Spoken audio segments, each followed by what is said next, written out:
నమస్తే, నేను మీ కుప్ప పద్మిని. ఇన్నాళ్ళు మీ సపోర్ట్ ని నాకు అందిస్తూ, మీ ప్రేమని నాకు అందిస్తున్న ప్రతి ఒక్కరికి కృతజ్ఞతలు. ఇప్పుడు చూడబోతున్న ఈ వీడియో కూడా ఖచ్చితంగా మీకు ఉపయోగపడుతుంది. లైక్, షేర్ అండ్ సబ్స్క్రైబ్ చేసి మీ ఇష్టాన్ని అలాగే మీ సపోర్ట్ ని నాకు అందించండి. అలాగే ఈ వీడియో పట్ల మీ అభిప్రాయాన్ని కమెంట్ సెక్షన్ లో కమెంట్ చేసి నాకు తెలియజేయండి. నమస్తే, వెల్కమ్ టు అవర్ ఛానల్. నేను పద్మిని. ప్రస్తుతంతో పాటు ప్రముఖ ఆధ్యాత్మికవేత్త, ప్రముఖ న్యూమరాలజిస్ట్, లక్ష్మీ నరసింహస్వామి ఉపాసకురాలు శ్రీమతి స్రవంతి గారు మనతో పాటు ఉన్నారు. మాట్లాడదాం. నమస్తే అక్క. నమస్తే పద్మిని. మరొక మారు సంకష్టహర చతుర్థి వచ్చేస్తోంది. అయితే అది చాలా బ్యూటిఫుల్ గా కార్తీక సోమవారం నాడు వస్తోంది. అంటే తండ్రి కొడుకుల్ని కూడా పూజించుకునేటటువంటి రోజుగా చూడొచ్చు కదా. గణాధిప సంకష్టహర చతుర్థిని మరి ఎలా చేసుకోవాలక్క? చాలా చక్కగా అంటే స్విచ్ వర్డ్స్ రూపంలో కూడా చెప్తున్నారు. ఒకవేళ పూజ చేసుకోలేని వాళ్ళ కోసం ఆల్టర్నేటివ్ గా ఓవరాల్ గా ఒకసారి చెప్పండి అక్క. తప్పకుండా చెప్తాను. ఎందుకంటే కార్తీక మాసం చేసుకుంటే ఇక మనం అనుకుంటాం కదా, ప్రతి రోజు దీపం పెట్టని వాళ్ళు గనక కార్తీక పౌర్ణమి రోజు 365 ఒత్తులు వేసుకొని పెట్టుకోవచ్చు అని చెప్తూ ఉంటాం. అలా ఏ రోజుకి ఆ రోజు, ఈ రోజు చేస్తే ఈ విశిష్టత, ఈ రోజు చేసుకుంటే ఈ ఫలితం అని చెప్పి ఉంటుంది. అలా సంకటహర చతుర్థి కార్తీక సోమవారం రావడం అనేది చాలా అదృష్టం అన్నమాట. అంటే ఒక బోనస్ ఇచ్చినట్టే మనకి యూనివర్స్ అని చెప్పుకోవచ్చు. ష్యూర్లీ. అలా మనం చేసుకోవాలి అని అనుకున్నప్పుడు ఉపవాసం కూడా చక్కగా ఉండడం బెటర్. ఒకవేళ ఎవరైనా ఉండలేకపోతున్నాము అనుకుంటే గనక అన్నం తినకుండా ఉండండి. ఏదైనా టిఫిన్ అది చేసినా అన్నం తినకుండా ఉండడం అనేది చాలా ఉపవాసం ఉంటేనే ఉపవాసం ఉంటే చాలా మంచిది. అంటే కొంతమంది ఉండలేని వాళ్ళు కదా, ఉండలేని వాళ్ళు కూడా మీరు బాధపడకండి. అన్నం తినకుండా ఉంటే ఉపవాసం కిందకే వస్తుంది ఎంతో కొంత. కాబట్టి మీరు సాయంత్రం చక్కగా చంద్రోదయం ఎప్పుడవుతుందో సాయంత్రం 5 తర్వాత నుంచి పూజ చేసుకోవాలన్నమాట వినాయకుడికి. అలాగే చంద్రుడు 7 తర్వాత ఉదయిస్తాడు, కొంచెం తొందరగా ఉదయించేస్తాడు ఇంకా ఈ 6 నెలలు. కాబట్టి అప్పుడు మనం చంద్రుడిని చూసిన తర్వాత దండం పెట్టుకోవడం అనేది చాలా ఇంపార్టెంట్. పూజలో తప్పకుండా ఉండవలసింది ఈసారి ధృవం అంటే గరిక అన్నమాట. గరిక కంపల్సరీగా ఉండాలి. ఆ గరికతో తప్పకుండా పూజ చేసుకోవాలి. అలాగే విశిష్టంగా వినాయకుడికి ఇష్టమైన లడ్డూని పెట్టడం కూడా చాలా ఇంపార్టెంట్. మీరు ఏమైనా ఉండ్రాళ్ళు పెట్టాలనుకుంటే కూడా చాలా మంచిది. ఎవరైనా ఈ పని అయిపోతే గనక, ఈ విఘ్నం తొలగిపోతే కనుక, స్వామి నీకు ఉండ్రాళ్ళు పోస్తాను అని చెప్పి కొన్ని ఒక 11 ఉండ్రాళ్ళు లేకపోతే 21 ఉండ్రాళ్ళు పోసి మనం ఉండ్రాళ్ళు పోయడం అని అంటాము. ఉండ్రాళ్ళు నైవేద్యం పెట్టిన తర్వాత మీరు ఒకవేళ గనక ఈ పని అయిపోతే మేము ఇన్ని పెడతాను స్వామి అని చెప్పి దండం పెట్టుకోవడానికి కూడా ఇది చాలా అనువైన.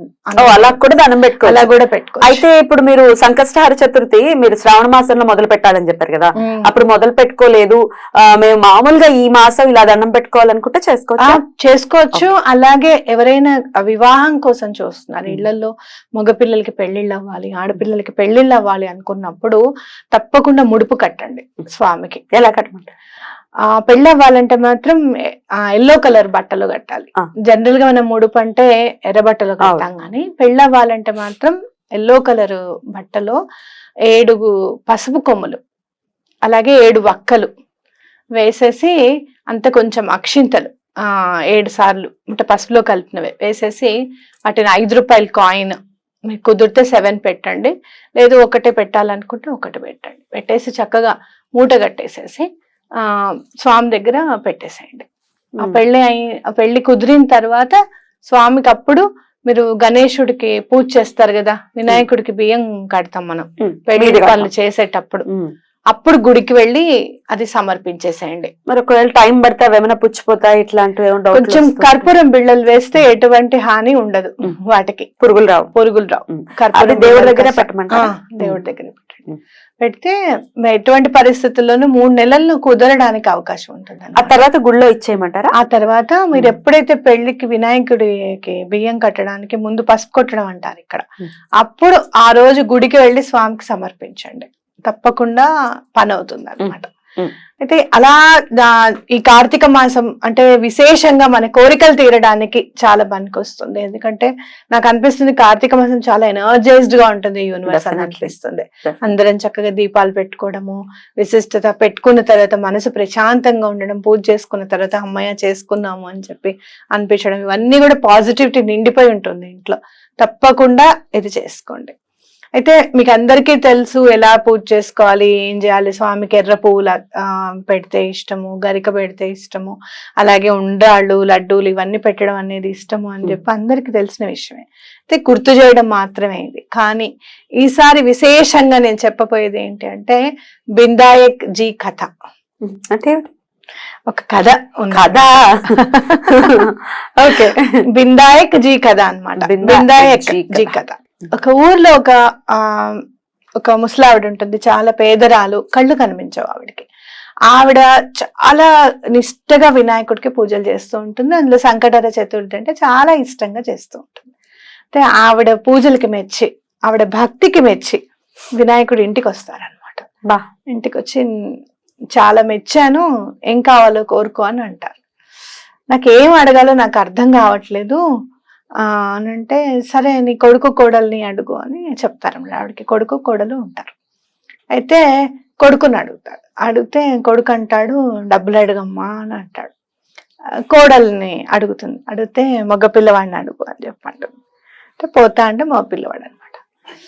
అవునా, ఇదేదో తనకి కరెక్ట్ గా అనిపించక సరేనే ఎవరిని అడిగితే ఏముందిలే అని పక్కింటి వాళ్ళని అడుగుతుంది. ఏం అడగాలి నేను వినాయకుడిని అంటే, ఏమిటి నీ కొడుకేమో డబ్బు అడగమంటున్నాడు, నీ కోడలేమో పోతాను అడగమంటుంది, మనవాడిని అడగమంటుంది, నీకోసం ఏమి నువ్వు అడగవా, నీకోసం నువ్వు అడుగు, ముందు నీకోసం నువ్వు బ్రతకడం నేర్చుకో అని చెప్పి చెప్తారు వాళ్ళు.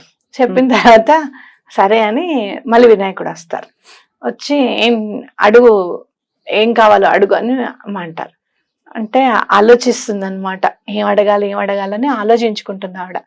అని ఆవిడ ఏమనుకుంటుందో తెలుసా, నా గురించే కాదు వాళ్ళ గురించి అడిగినట్టుగా ఉండాలి, ఎవరిని బాధ పెట్టకూడదు అని అనుకుని డిసైడ్ అవుతుంది.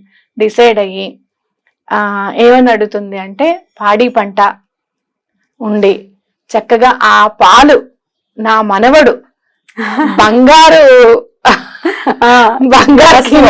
గిన్నెలో గ్లాస్ లో తాగుతుంటే నాకు చూడాలని ఉంది అంటుంది. అసలు స్ఫురణ కూడా భగవంతుడు ఇస్తేనే వస్తుంది పద్మిని, అవునా కదా? ఎంత సంతోషం అనిపించేస్తుంది కథ చదువుతుంటే. ఆవిడకి కళ్ళు వచ్చేస్తాయి. పాడి అంతే కదా, చూడాలని ఉందంటే ఆవిడకి కళ్ళు కోడలు కోరిక తీరిపోయింది, మనవడు పుట్టాలని, డబ్బు కొడుకు కోరిక తీరిపోయింది, పాడి పంట ఉండి కోడలు కొడుకు ఎప్పుడు ఆరోగ్యంగా ఉండాలని కూడా ఉంటుంది దాంట్లో. ఆ హిందీది నేను చదివి వినిపిస్తాను మీకు. అందరూ ఆరోగ్యంగా ఉండాలని కూడా ఉంటుంది అనమాట. చూడు ఎంత బాగుంటుందో అసలు. అంటే సత్యమని అంటారు చూడు, చాలా మనసు కల్మషం లేకపోతే భగవంతుడిని ఏదన్నా అడిగి అందరి కోసం అడగాలని అనిపిస్తుంది కదా, అదే. దీదా గోడా దేవ్, గోడా బి చూడు మళ్ళీ అంటే గుర్రం. सोने के कटोरे में पोते को दूध पीता देखो, अमर सुहाग देवो, निरोगी काया देवो, सबको सुख देवो. అందరికి మళ్ళీ ఎవరెవరికైతే తను ఏ కోరిక అడగాలి అని చెప్పాలంటే వాళ్ళందరినీ కూడా ఇంక్లూడ్ చేసుకుంది అనమాట. అట్లా భగవంతుడికి ఆ నిర్మలమైన మనస్సు ఉంటే గనక అందులో, అవును పాపం వీళ్ళని తీసి పారేసినట్టు అవుతుంది కదా, కొడుకు కోడల్ని అడిగింది కాదు అని పక్క వాళ్ళని అడిగింది, వీళ్ళని తీసి పారేసినట్టు ఉండకూడదు, వాళ్ళని తీసి పారేసినట్టు ఉండకూడదు, తన కోసం కూడా బ్రతకాలి అన్న ఆలోచన నచ్చింది. ఇవన్నీ కూడా ఒక్క మాటలో అడగగలిగింది అని అంటే అది భగవంతుడి కృప ఉండడం వల్లే. అది నిజంగా ఆయన ఇవ్వాలనుకున్నాడు కాబట్టి అది స్ఫురణకు కూడా వచ్చింది అని నాకు అనిపిస్తుంది అనమాట. కాబట్టి తప్పకుండా ఇది చదువుకోండి అందరూ కూడా. ఈ కథ చదువుకుంటే చాలా మంచిది అనమాట. అసలు స్వామికి చాలా ఇష్టం అట ఈ కథ చదువుకుంటే. అయితే ఆయన భగవాన్ ఏమన్నారట తెలుసా, మైనే తూనే ముజే, నువ్వు నిజంగా నిన్ను మెచ్చాను, అసలు నా మనసు గెలుచుకున్నావు, ఏం అడగడమే రాదు అని అన్నావు, అన్ని అడిగేసావు, నాకు చాలా సంతోషంగా ఉంది, తప్పకుండా నీకు అన్ని కూడా అనుగ్రహిస్తాను అని చెప్పారు. అక్కడ భగవంతుడికి కూడా ఇవ్వటం అంటే ఎంత సంతోషమో చూడండి. ఒకటి అడగమంటే నిన్ను అడుగుతావా అని అనలేదు, సంతోషంగా ఇస్తున్నాడు. అదే తండ్రి అంటే. బ్యూటిఫుల్. అందులో వినాయకుడు అబ్బో అమ్మో తప్పకుండా ఇస్తాడు. కరుణ అంటేనే ఒక్కొక్కసారి చాలా ఆయనను ఆరాధిస్తే అర్థమవుతుంది, ఇంత కరుణామయుడా అనిపిస్తుంది. బ్యూటిఫుల్ అక్క.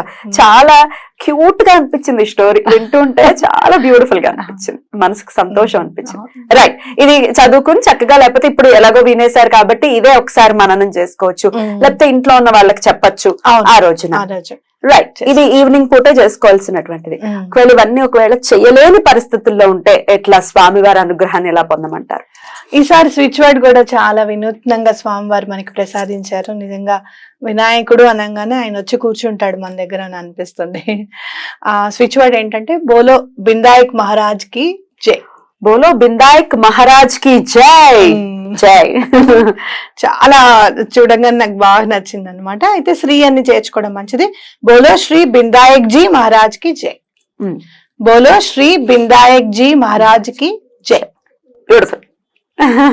అది ఎన్నిసార్లు చేసుకోమంటారు? 108 times చదవండి, తప్పకుండా చదవండి 108 సార్లు. ఎందుకనంటే గనక ఎట్లాంటి అవాంతరాలున్నా, ఎలాంటి ఆటంకాలున్నా కూడా భగవంతుడు ఆ పేదరాలని కనుక, ఆ ముసలావిడిని ఎలా అయితే అనుగ్రహించాడో మనని కూడా అలానే అనుగ్రహిస్తాడు అని నమ్మి చదువుదాం. బ్యూటిఫుల్ అక్క, చాలా అద్భుతంగా వివరించారు. ఎప్పటికప్పుడు నేను ప్రతిసారి చెప్తూనే ఉంటాను, సంకష్టహర చతుర్థి వినాయకుడి గురించి మాట్లాడుతూ ఉంటే ఒక తెలియని ఆనందం ఖచ్చితంగా మీలో కనబడుతుంటుంది, వినే మాలో కూడా ఖచ్చితంగా ఉంటుంది. అప్పటికప్పుడే అదే రావడం ఏంటి అసలు, ఏం చెప్పాలి అని అనుకోవడము, టైమింగ్స్ అవి చూస్తుంటే బిందాయక్ మహారాజ్ కి కథ అని వచ్చింది. అది భగవంతుడు ఆవిడకి ఎలా అయితే స్ఫురణకి తీసుకొచ్చాడో మనకి కూడా అలానే స్ఫురణకి తీసుకొచ్చాడు. అలా ప్రతి క్షణం మనని వెన్నంటే ఉన్నాడు భగవంతుడు అని అంటే గనక చాలా ఆనందం అనిపిస్తుంది నాకు. ఇంకొక ఫైనల్ ప్రశ్న, మీరు ఇందాక ఏదైనా కోరిక కోరుకుని ఉండ్రాలు పోస్తాను అని దండం పెట్టుకోమన్నారు కదా, కోరిక తీరిన తర్వాత ఉండ్రాలు పోయమంటారా? ఆహా, ఎప్పుడైనా కూడా నువ్వు చూడు, నీకు ముందు ఇచ్చేసావు అనుకో, నువ్వు బైండ్ అయి ఉంటావు. అమ్మో, ఆయన లాక్ చేయమంటున్నారు అంతేనా? మనసుతో ప్రేమతో ఆబ్వియస్లీ ముందు ఇది నువ్వు చేసేసే స్వామి, ఇంకెంతే ఇవి అంటారు చూడు చాలా మంది, ఇవి చేతులు కావు కాళ్ళు అంటే పట్టుకోలేక. అవునా కాదా? స్వామి ఇదంతా కాదు, ఇదిగో తీసేసుకో, నువ్వు ఏవైనా సరే ఆటంకాలు ఉంటే ముందు చేసేసాయి. అంటే ఎవరైనా సరే అయిన తర్వాత చేస్తామని దండం పెట్టా. సంకష్టహర చతుర్థిని ఎవరికి అంటే వాళ్ళకి వాళ్ళ పరిస్థితిని అనుగుణంగా వాళ్ళు స్వామివారిని కొలుచుకోవాలని మనస్ఫూర్తిగా మనవి చేస్తూ కృతజ్ఞతలక. నమస్తే.